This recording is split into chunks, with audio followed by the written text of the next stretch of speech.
To begin with, you can see the vault is organized by category. And the number off to the right shows how many training videos there are in each particular category. And each category is subdivided by subcategories. The first category is the persuasion sequence. This is a series of questions, only questions, that will not only elicit a strong desire in your target, but also an irresistible compulsion to act in the direction of your outcome. Even beginning salespeople that use the persuasion sequence make a lot more commissions than their more experienced colleagues. People with average levels of confidence and average levels of social skills are using the persuasion sequence to create deep desire in people that they've just met in social situations. Let's take a look and see what the subcategories are. Now, off to the right is the number of training videos in each subcategory. First is the ideal conversation. This is the basic conversational structure around which to build your persuasive communication.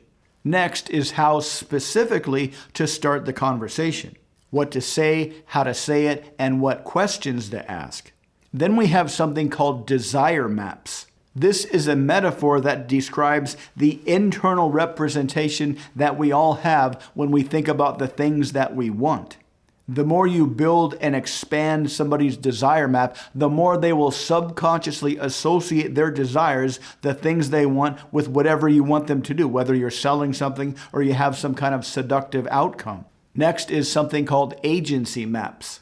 These describe the feelings when we feel absolutely confident moving forward and making a decision to do something. The bigger you build their agency maps, the more confident they'll feel moving forward and doing whatever you want them to do.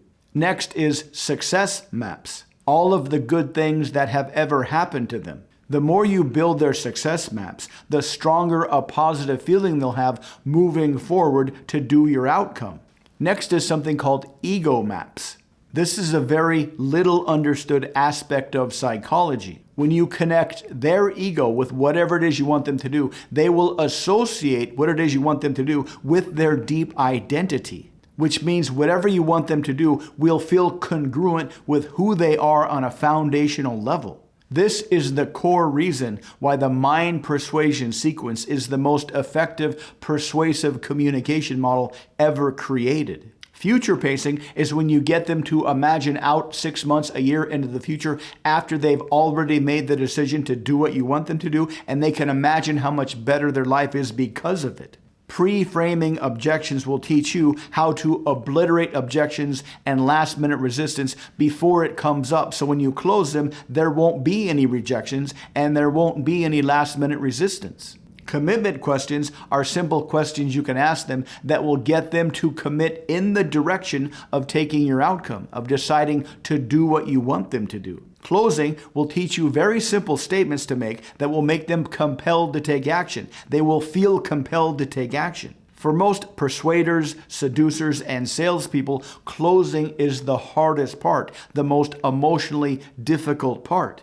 But for you, a master of the mind persuasion sequence, closing will not only be the easiest part, but it will be the most enjoyable part. Because you'll soon find out why people will close themselves before you need to even worry about it. Once you've got your mind wrapped around all the components of the mind persuasion sequence, there's a quick review section. 14 steps to remember to make you the most persuasive, the most seductive, the most charismatic communicator they have ever met.